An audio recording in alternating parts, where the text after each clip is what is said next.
So ఇది చాలా ముఖ్యమైన చాప్టర్ ఇది. ఈ శ్లోకం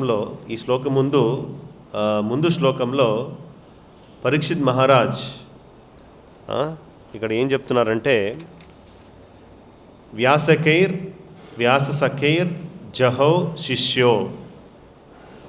పరీక్షిత్ మహారాజ్ వ్యాసదేవుని యొక్క పుత్రుడు సుఖదేవ్ గోస్వామి యొక్క శిష్యుడు అయిపోయాడు అన్నమాట. ముందు శ్లోకంలో చెప్తున్నారు. ఈ శ్లోకంలో ఈరోజు నోత్తమ శ్లోక వార్తానం జుషతాం తత్ కథామృతం అంటే ఆయన తన జీవితాన్ని భగవంతుని వ్యక్తిత్వానికి సంబంధించిన దివ్యమైన విషయాలకు అంకితం చేశారన్నమాట. పరీక్షిత్ మహారాజ్ భగవంతుని వ్యక్తిత్వానికి తన లీలలు కానీ నామాలు కానీ తన జీవితాన్ని భగవంతుని దివ్యమైన విషయాలకు అంకితం చేశారు. సో అది ఎలా చేశారు ఇక్కడ చెప్తున్నారు. ఉత్తమ శ్లోక వార్తానాం అంటే భగవంతుని ఉత్తమ శ్లోకం వేద మంత్రాలతో వేద మంత్రాలచే కీర్తింపబడు భగవంతుని ఇలా కీర్తించాలి. ఉత్తమ శ్లోక వేద మంత్రాలతో భగవంతుని కీర్తించాలి. సో పరీక్షిత్ మహారాజ్ ఇలాగా తన జీవితాన్ని భగవంతుని అంకితం చేశారు దివ్యమైన విషయాలకు. అందుకే సుఖదేవ్ గోస్వామి యొక్క శిష్యుడు అయిపోయాడు అన్నమాట. సో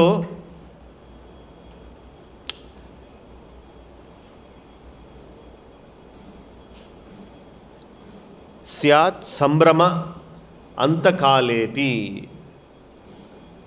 అంత్యకాలపు సమయంలో భగవంతుని స్మరణించుకోవడం అనేది చాలా ముఖ్యము. చాలా ముఖ్యం. మన ఎంటైర్ శ్రీమద్ భాగవతం కానీ భగవద్గీత కానీ సమరి చూస్తే, తాత్పర్యం చూస్తే భగవంతుని స్మరణించుకోవాలి. నిత్యం భగవంతుని స్మరణించుకోవాలి. సో అదేవిధంగా ఈ శ్లోకంలో ఈరోజు చెప్తున్నారు, అంతకాలేపి స్మరతాం, నిత్యం భగవంతుని స్మరణించుకోవడం. సో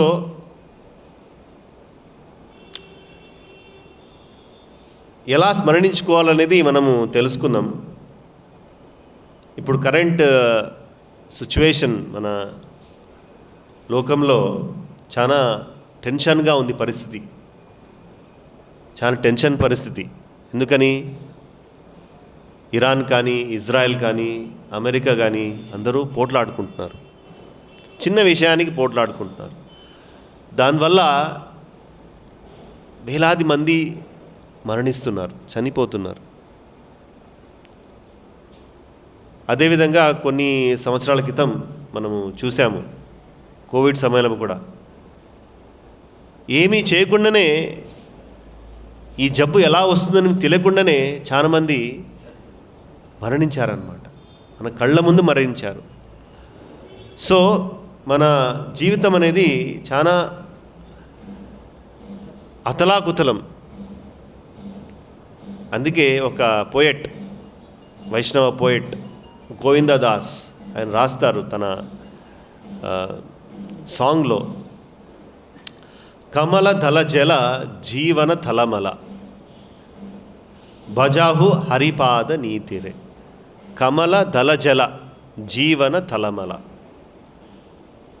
కమల దాని మీద నీళ్ళు ఉండదు, వెంటనే పడిపోతుంది. మన జీవితం కూడా అందుకే ఇక్కడ చెప్తాం, జీవన తలమల, చాలా అతలకుతలం. ఎప్పుడు ఏం జరుగుతుందో మనకు తెలియదు. అంత అన్సర్టెనిటీ సిచ్యువేషన్ మనది. సో అందుకే ఏం చెప్తున్నారు ఇక్కడ గోవిందదాస్, భజాహు హరిపాద నీతిరే. ఆ భగవంతుని ఆ హరిపాద తన పాదముని స్మరించుకుంటూ సేవ చేస్తూ ఆరాధిస్తూ ఉండాలనేసి గోవిందదాస్ ఇక్కడ చెప్తున్నారన్నమాట. ఎందుకంటే మన జీవితం అనిశ్చితం, మన జీవితం అనిశ్చితం, కానీ మరణం నిశ్చితం. సో మన సమయం అనేది చాలా చాలా చాలా తక్కువ. ఆ తక్కువ సమయంలో మనము ఎలాగా ఇక్కడ చెప్తున్నారు భాష్యంలో, అత్యున్నత పూర్ణత్వం సిద్ధం చేసుకోవాలి. మన జీవితం పూర్ణం ఎలా చేసుకోవాలి ఈ శ్లోకం ద్వారా మనము తెలుసుకోవచ్చు. ఏంటంటే భగవంతుని స్మరతాం, అంతకాలేపి భగవంతుని మనం స్మరణించుకోవాలి. సో అందుకే ప్రభుపాద్ ఒక భీష్మదేవ ఒక తన ఉదాహరణగా తీసుకొని ఈ యొక్క అంశాన్ని చెప్తారనమాట. మనము చూసాం భీష్మదేవుడు అంతకాల సమయంలో భగవంతుని స్మరించుకుంటూ యుధిష్ఠిర మహారాజుకి చాలా ఎలాగ పరిపాలించాలని చాలా సూచనలు ఇస్తారన్నమాట. అప్పుడు భగవంతుడు ఆ సమయంలో ఉంటూ భగవంతుని స్మరణించుకుంటున్నారన్నమాట. ఎవరు? భీష్మదేవుడు. సో అందుకే ఇక్కడ ప్రభుపాద్ రాస్తారనమాట ఈ భాష్యంలో, the subject matter which attracts the dying man becomes the beginning of his next life. అంటే మన ఈ జీవితంలో మనకి ఎలాంటి వస్తువుల మీద ఆకర్షణమవుతుంది, ఈ జీవితంలో మన ఎలాంటి వస్తువుల మీద ఆకర్షణమవుతుంది, అదే వస్తువు మీద మనము మరణించేటప్పుడు కూడా అలాంటి వస్తువుని మనకు స్మరణించుకుంటామన్నమాట. సో అదే నెక్స్ట్ జన్మలో అదే విషయానికి మనము జన్మం తీసుకుంటాం అన్నమాట. మనకి ఏ విషయాన్ని అట్రాక్ట్ అవుతుందో అదే విషయానికి మనం మరో జన్మం తీసుకుంటాం అన్నమాట. అందుకే ప్రభుపాద్ ఇక్కడ చెప్తారు, ఎప్పుడు మనము నిత్యంగా భగవంతుని లీలల్ని స్మరణించుకుంటూ మనం జీవిస్తామో ఖచ్చితంగా భగవద్ధామంకి వెళ్ళడానికి మనకు అవకాశం దొరుకుతుందని ప్రభుపాది భీష్మదేవుని ఎగ్జాంపుల్గా మనకు చెప్తారనమాట. కృష్ణ కూడా భగవద్గీతలో చెప్తారు, అంతకాలేచ మామేవ స్మరణ్ ముక్త్వా కలేవరం. అంతకాలేచ మామేవ, అంతకాల సమయంలో నన్ను స్మరణించుకోవాలనేసి చెప్తారన్నమాట. మన భాగవతంలో ఒక అంశాల్లో మనం వినుంటాం, అంతకాలే నారాయణ స్మరణించుకోవడం. సో ఇది చాలా చాలా ముఖ్యం అన్నమాట. ఎందుకంటే అంతకాల సమయంలో ఈ వయసు వచ్చినప్పుడు మన జ్ఞాపక శక్తి అనేది తగ్గిపోతూ ఉంటుంది. అదిగాక మనకు ఆ శరీరంలో కఫా అనేది పెరుగుతుంది అన్నమాట. కఫా పెరిగే కొద్దీ ఏమవుతుంది, కఫా ఇక్కడికి గొంతులో పరుకుంటుంది అనమాట. అప్పుడు మన గొంతులో సౌండ్ వస్తుంటుంది, గురుగురు సౌండ్ వస్తుంటుంది అనమాట. సో మన జ్ఞాపక శక్తి పోతుంది, మనకు ఆరోగ్యం సరిగా ఉండదు. ఇలాంటి సమయంలో మనము భగవంతుని స్మరించుకోవాలి. అది చాలా కష్టం ఎందుకంటే మనము జీవితంలో అలాగా అభ్యాసించుకోవాలి, భగవంతుని సేవించుకోవాలి. అందుకే ఇక్కడ చెప్తారు ప్రభుపాద్, ఇక్కడ సేవ మరియు శరణాగతులతో అవగతము చేసుకోవచ్చుని ప్రభుపాద్ ఇక్కడ చెప్తున్న రెండు అంశాలని, సేవ మరియు శరణాగతి. సో కొనే సమయంలో భగవంతుని స్మరణించుకోవడం అనేది చాలా చాలా చాలా చాలా చాలా కష్టం, చాలా కష్టం. ఎందుకంటే చాలా నొప్పిగా ఉంటుంది మన శరీరం, మనకు చాలా ఇబ్బంది పడుతుంటుంది. అలాంటి సమయంలో భగవంతుని స్మరించుకోవడం అనేది చాలా కష్టం. కానీ వరాహ పురాణంలో భగవంతుడు చెప్తారనమాట, ఎవరైనా తన జీవితాన్ని నా సేవలో అంకితం చేస్తే తను భగవంతుని గుర్తించుకుపోయినా కానీ స్మరణించుకుపోయినా కానీ భగవంతుడు మనల్ని స్మరణిస్తారన్నమాట. ఎందుకంటే కృష్ణుడు మన హృదయంలో ఉన్నారు పరమాత్మనుగా. సో భగవంతుడే మనకి ఆ స్మరించుకోవాలని ఆ ఇంట్యూషన్ ఇస్తారనమాట. ఉదాహరణంగా కొన్ని సంవత్సరాల క్రితం ఒక మన అక్షయ పాత్ర ఎంప్లాయ్ ఉన్నారనమాట. ఆయనకు చాలా బ్రీతింగ్ ప్రాబ్లం. ఈ కోవిడ్ సమయంలో చాలా బ్రీతింగ్, మనకు తెలుసు ఎలాంటి సమయంలో ఎలాంటి పరిస్థితి ఉంటుంది. అప్పుడు తనకు హాస్పిటల్లో బెడ్ దొరకడం కూడా చాలా కష్టం. మంచి పెద్ద ఇన్ఫ్లుయెన్స్ కావాలి హాస్పిటల్లో బెడ్ కావాలంటే. సో ఎలాగోలాగా ఆయనకు బెడ్ దొరికింది. ఆయనకు ఆ బ్రీతింగ్ మీటర్ పెట్టారనమాట టెస్టింగ్ చేయడానికి. నార్మల్ బ్రీతింగ్ కౌంట్ ఏంటి, దగ్గర 90 అబోవ్ 95 అబోవ్ ఉండాలి.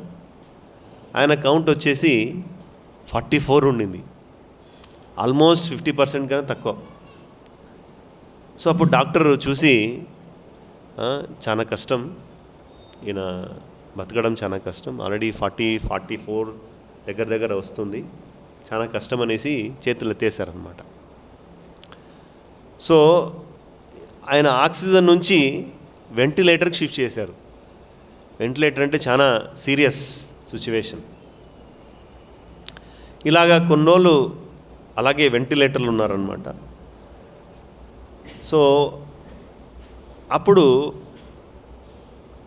ఆయన వచ్చేసి గోపీనాథ్ భక్తుడు అనమాట. ఆయన ఒడిశా నుంచి గోపీనాథ్ని అప్పుడు ఉన్నప్పుడు ఆరాధించేవాడు, ఆయన గుడిలో సేవ చేసేవారు. సో దేవుణ్ణి స్మరించుకుంటూ ఉన్నారనమాట. మెరాకిల్గా 1 month లోపల ఆయన వెంటిలేటర్ నుంచి బయటికి వచ్చాడు. అంటే రికవర్ అయ్యి ఐసీయూ నుంచి వార్డుకి షిఫ్ట్ చేశారనమాట 1 monthలో. ఆయన తర్వాత ఆరోగ్యంగా బయటికి వచ్చేసారు. ఇంకొక సందర్భంలో ఒక మన డివోటీనే, ఆయనకి కోవిడ్ కాదు, ఆయనకు బ్రెయిన్ డిజార్డర్ అయిపోయి ఉండింది. బ్రెయిన్ డిజార్డర్ వల్ల ఆయనకు జ్ఞాపక శక్తి అనేది పోయింది, మొత్తం ఏమీ గుర్తు రావట్లేదు. వాళ్ళ భార్య పిల్లలను పెట్టలేకపోతున్నాడు. అలాంటి పరిస్థితి, ఆయన కోమా టైప్లో వెళ్ళిపోయారనమాట. సో అప్పుడు ఆయన జీవితాన్ని మొత్తం భగవంతుని అంకితం చేసి ఓన్లీ కృష్ణ స్మరణ చేసేవారన్నమాట. ఆయనకేం తెలీదు, ఏం చేయాలో తెలియదు, ఆయనకేం గుర్తు రావట్లేదు, కానీ ఆయన మనసులో ఓన్లీ కృష్ణుడు ఉన్నాడు. సో ఆ డాక్టర్ కూడా చాలా కష్టం, మీరే భగవంతునికి ప్రార్థించాలి, మేమేమీ చేయలేకపోతున్నాము, ఆయనకేమీ స్పర్శ రావట్లేదు. సో అలాంటి పరిస్థితిలో ఉన్నాడన్నమాట ఆయన. ఇలాగే ట్రీట్మెంట్ ఇస్తూ ఆయన కూడా 1 month, 1 నెల రోజుల్లో కొలుకుని వాళ్ళ భార్య పిల్లల్ని గుర్తించి భగవంతుని స్మరించి ఆ సమయంలో ఒకే ఒక కోరికను కోరారనమాట. మనం జనరల్గా కోరుతాం దేవుణ్ణి ఏమనంటే,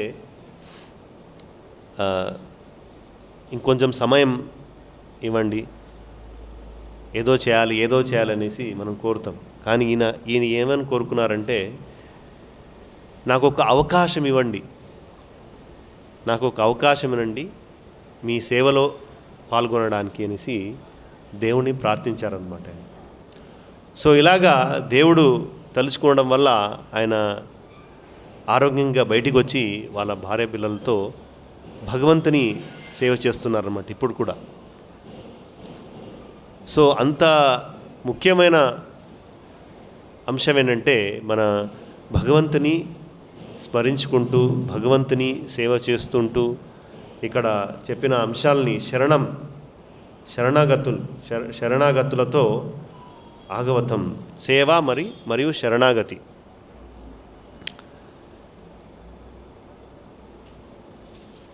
సేవ చేయాలంటే శరణాగతి అవ్వాలంటే మొట్టమొదటి ఇంపార్టెంట్ అంశం ఏంటంటే భగవంతుని శ్రవణం అనేది చాలా ఇంపార్టెంట్. అందుకే ప్రహ్లాద్ మహారాజ్ 9 విధాలుగా భగవంతుని సేవ చేయొచ్చు అంటారనమాట. ఏంటి 9 విధాలు? శ్రవణం, కీర్తనం, విష్ణు స్మరణం, పాదసేవనం, అర్చనం, వందనం, దాస్యం, సఖ్యం, ఆత్మనివేదనం. మొట్టమొదటి అంశం ఏంటి? శ్రవణం, కీర్తనం. నెక్స్ట్ వచ్చేసి కీర్తనం. ఫస్ట్ శ్రవణం, నెక్స్ట్ కీర్తనం. ఎవరి గురించి? విష్ణు. స్మరణం నెక్స్ట్. సో మొట్టమొదటి ఇంపార్టెన్స్ ఇచ్చింది దేనికంటే శ్రవణం. ఇప్పుడు మనము కొంచెం నీట్గా దగ్గర గమనిస్తే మన చెవు it is like one womb, మన మదర్ ఒక యూంబ్ అనమాట. మనం ఏం వింటామో ఆ అబ్బాయి కూడా అదే ఆ వైబ్రేషన్స్ని తీసుకుంటారనమాట. అదే వైబ్రేషన్గా ఆ అబ్బాయి పెరుగుతాడు. సో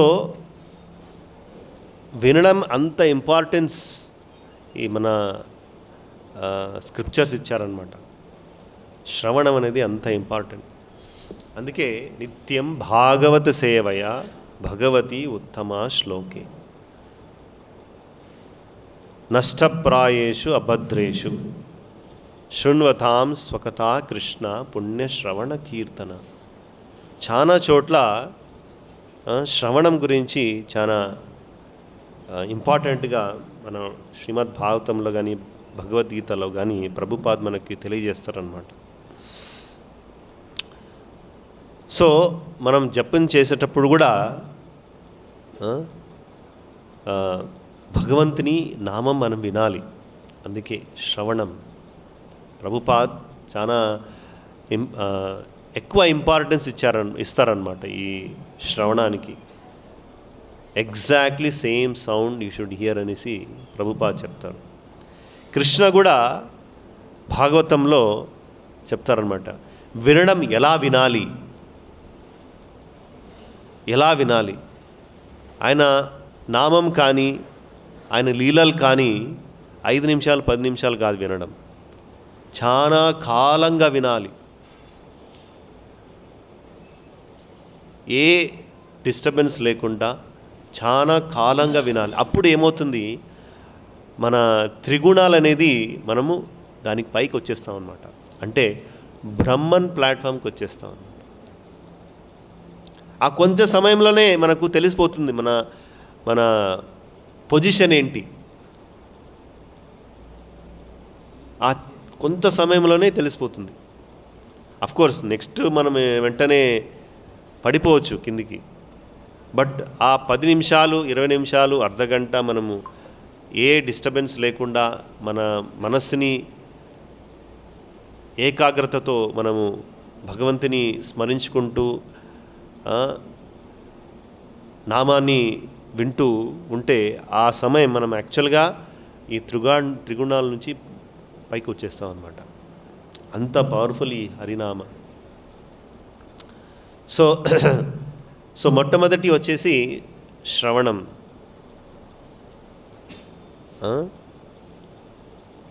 ఆదౌ శ్రద్ధ తథా సాధు సంగ భజన క్రియ అనర్థ నివృత్తి. సో స్మరణం వల్ల ఏమవుతుందంటే మన హృదయంలో ఉన్న అభద్రాలు కల్మషలు అన్నీ పోతాయి అన్నమాట. ఎలా పోతాయంటే ప్రభుపాద్ ఉదాహరణకి ఇస్తారు. ఇప్పుడు మనము 2 చేతులతో సౌండ్ చేసామంటే పక్షులన్నీ ఎగిరిపోతాయి. అదేవిధంగా మన పాపాలన్నీ ఈ సౌండ్ వల్ల చేసడం వల్ల అది కూడా పారిపోతాయి. అంత పవర్ఫుల్ ఈ హరినామం యజ్ఞం కానీ. సో అనర్థ నివృత్తి ఈ కీర్తనలు, భజనలు, శ్రవణం వల్ల, హరినామం వల్ల మన హృదయంలో ఉన్న అన్ని అనర్థాలు వెళ్ళిపోతాయి అన్నమాట. అప్పుడు మనం నిష్ఠంగా, దృఢంగా మనం భక్తి సేవలో చేయడం వల్ల మనకు ఒక రుచి కలుగుతుంది, రుచి వస్తుందన్నమాట. ఆ రుచి నుంచి మనకు ఆసక్తి పెరుగుతుంది. ఆసక్తి నుంచి భావం నుంచి హయ్యెస్ట్ వచ్చేసి ప్రేమ భక్తి. సో అన్నీ స్టెప్ బై స్టెప్గా మనకు ప్రభుపాద ఇచ్చారన్నమాట. సో మనము హరే కృష్ణ మంత్రం జపిస్తున్నప్పుడు మనము భగవంతుని ఏం కోరుకుంటున్నాం? ఇక్కడ ప్రభుపాద ఏం చెప్తారు? హరే కృష్ణ మంత్రం ఒక అర్థం ఏంటి? మనల్ని సేవలో పెట్టండి అనేసి మనము దేవుని కోరుకుంటున్నాం అన్నమాట కదా. సో మనకు ఎవరైనా సేవ ఇస్తే ఆ సేవ మనము జపిస్తున్నాం కాబట్టి భగవంతుడు మనకు సేవ ఇస్తున్నారు. ఆ సేవ మనకు నచ్చుతుందో నచ్చదో మనకు భగవంతుడు ఇచ్చాడు కాబట్టి ఆ సేవ మనము స్వీకరించాలి.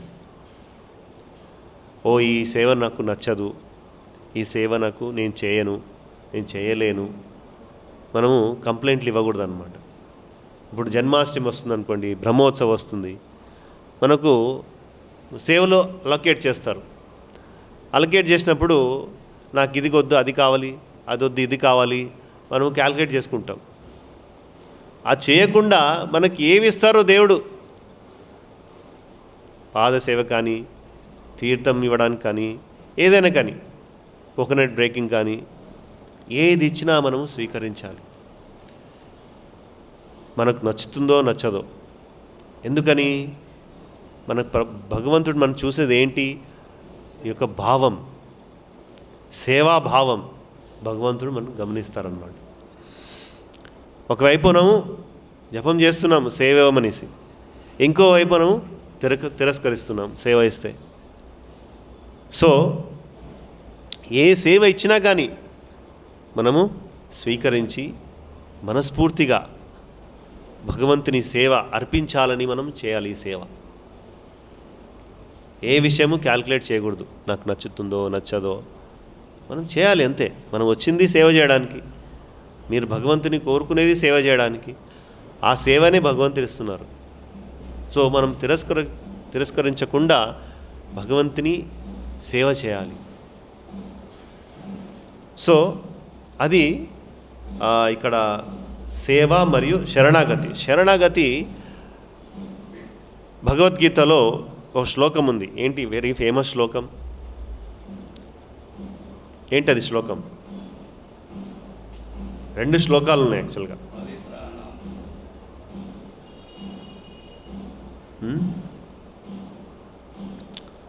4th చాప్టర్లో గురు సేవ గురించి ఏంటి శ్లోకం అది? తద్విద్ధి ప్రణిపాతేన పరిప్రశ్నేన సేవయా ఉపదేదక్షితే జ్ఞానం జ్ఞానినస్తత్వదర్శినః. ఇది చాలా ఫేమస్ శ్లోక ఇది. తద్విద్ధి ప్రణిపాతేన పరిప్రశ్నేన సేవయా. ఎలా సేవ చేయాలి? ఉపదేశంతే జ్ఞానం. మనం సేవ చేయడం వల్ల ఆ గురువు మనకు జ్ఞానం ఇస్తారు. సేవ చేయడం వల్ల గురువు జ్ఞానం ఇస్తారనమాట. అప్పుడు ఆ జ్ఞానం ఏమవుతుంది? ఆత్మ సాక్షాత్కారం అవుతుంది, రియలైజ్డ్ నాలెడ్జ్ అవుతుంది.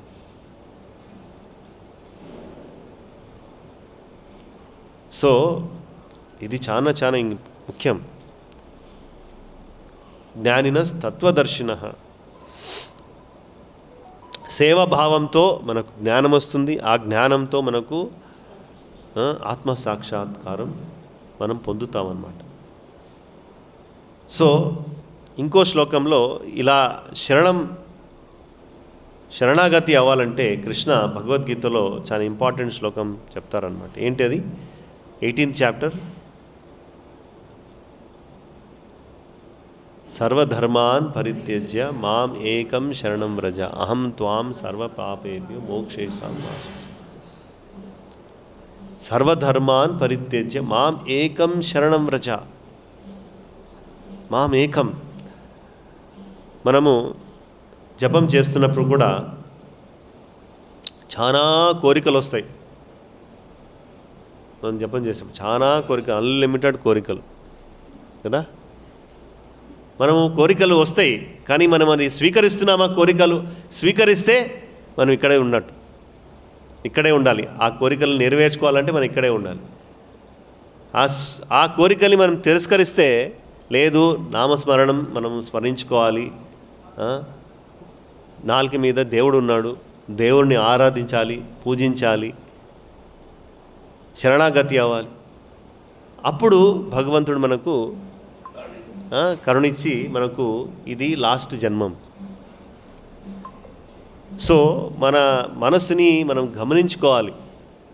కోరికలు వస్తున్నాయా లేదా, భగవంతుని సేవ ఇలాంటి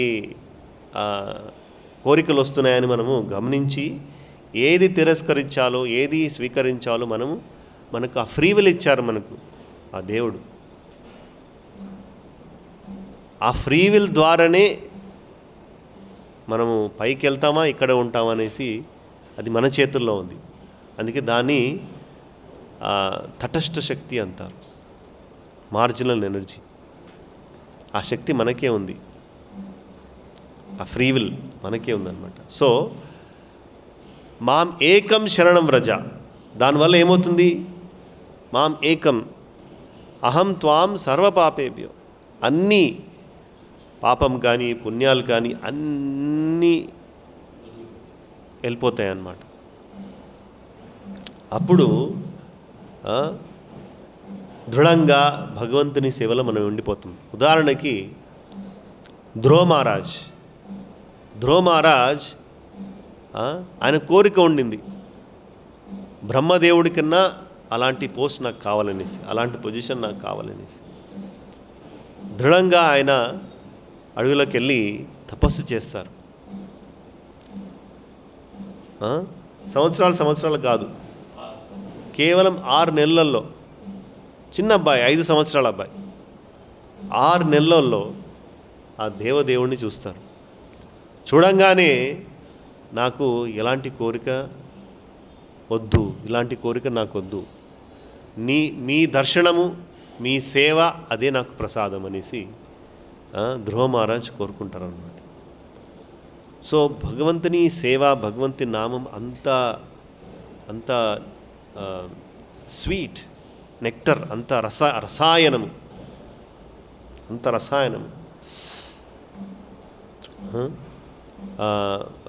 ఒక ఇంగ్లీష్లో ఒక సామెత ఉంది మనకు, money is sweeter than honey. మీరు వినుంటారు ఇది. ఎప్పుడు మనము ఈ భౌతిక లోకంలో చాలా ఆకర్షణమవుతామో చాలా మనకు అవే కష్టాలు ఇస్తాయి మనకి. మన కోరికలే మన కష్టాలు, కానీ భగవంతుని సేవ కోరికలు ఉంటే మనకి ఎలాంటి కష్టాలు ఉండవు. ఎలాంటి కష్టాలు ఉన్నా కానీ మనం సేవ చేస్తాం. ఉదాహరణ అర్జున్ తీసుకోండి. అర్జునుడు వాళ్ళ ఫ్యామిలీ మెంబర్స్ని కాపాడాలనేసి అనుకుంటారు. అదే అర్జునుడు అలాంటి కోరికల్ని వదిలేసి భగవంతుని ఏం కోరిక ఉందనో అది ఆయన పాలించారు, యుద్ధం చేశారు, జయించారు, రాజు అయ్యారు. సో భగవంతుని మనకు తెలుసు ఎలాంటి కోరికలు మనకుంటే మనకు ఎంత మంచిదనేసి. భగవంతుని కోరికలు ఉంటే మనకు చాలా మంచిది. సో ఈ 2 అంశాలు, సేవాభావం మరి శరణాగతి. సో మనము జపిస్తున్నప్పుడు భగవంతుని సేవ కావాలని కోరుకుంటున్నాము. అదే సేవ మనకు భగవంతిస్తున్నప్పుడు మనము ఏది వచ్చినా కానీ మనము స్వీకరించాలి, సంతోషంగా స్వీకరిస్తూ భగవంతుని సేవ చేయాలి, భగవంతుని ఆరాధించాలి, భగవంతుని ఇలాగా శరణాగతి అవ్వాలన్నమాట. సో అందుకే ఇక్కడ ప్రభుపాద చెప్తారన్నమాట, ఈ కొనే సమయంలో మన ఓల్డ్ ఏజ్లో భగవంతుని స్మరించడం అంత సులభం కాదు. ఏం కావాలి అప్పుడు దానికి? శ్రీకృష్ణ భగవానుడు మరియు అతని భక్తులు కరుణచే మనుజుడు అటువంటి అవకాశాన్ని సులభంగా పొందగలడు. గురు మరియు కృష్ణ తన కరుణచే మనము భగవంతుని స్మరణించుకోవచ్చు, లేదంటే చాలా చాలా చాలా కష్టం, అసులభం, అంత సులభం కాదు భగవంతుని నామము స్మరణించుకోవడం అనేది. వాళ్ళ కరుణ లేనిది స్మరించుకోలేము. సో మనము భగవంతుని దర్శించుకున్నప్పుడు, జపం చేస్తున్నప్పుడు, కీర్తనం చేస్తున్నప్పుడు మనము ప్రార్థించాలి, ఈ మాయాజలం నుంచి మమ్మల్ని విముక్తి పొందాలి అని మనం దేవుణ్ణి ప్రార్థించాలి.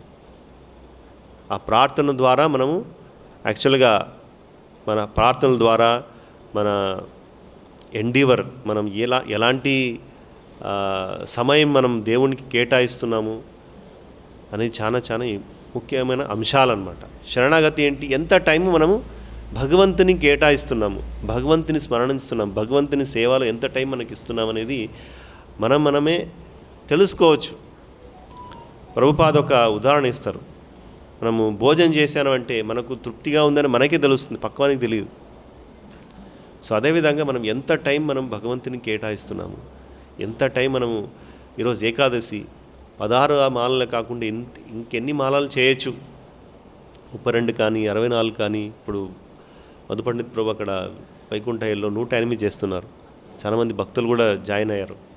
సో మనం ఎంత టైం కేటాయిస్తున్నాం భగవంతునికి అనేది అదొక టెస్ట్ అన్నమాట. మాయ మనకు చాలా విధాలుగా మనకు టెస్టులు ఇస్తున్నారు, ఆ పరీక్షను ఇస్తున్నారు. ఆ పరీక్షను మనము పాస్ అవ్వాలంటే మనకు ఆ ఫ్రీ విల్ మనం ఎలా ఉపయోగిస్తున్నాం అనేది చాలా ఇంపార్టెంట్. సో అందుకే భగవంతుని స్మరతాం తత్ పదాంబుజం, పాద పద్మాలను భగవంతుని స్మరణించుకోవాలంటే మనం మన ఎండీవర్ పెట్టాలి. మన సేవాభావం కానీ, స్మరణం కానీ, జపం కానీ, కీర్తనం కానీ, దర్శనం కానీ, ప్రతి అంశం ప్రభుపాద్ మనకి ఏమిచ్చారో మనం చేస్తే ఖచ్చితంగా వాళ్ళ శ్రీకృష్ణుని మరియు తన భక్తులు ఆ గురువు కృష్ణ కరుణ మనకు దక్కుతుందని మనకు ఈ శ్లోకం ద్వారా మనకు తెలియజేస్తున్నారన్నమాట. మన క్వశ్చన్స్ ఉంటే అడగచ్చు.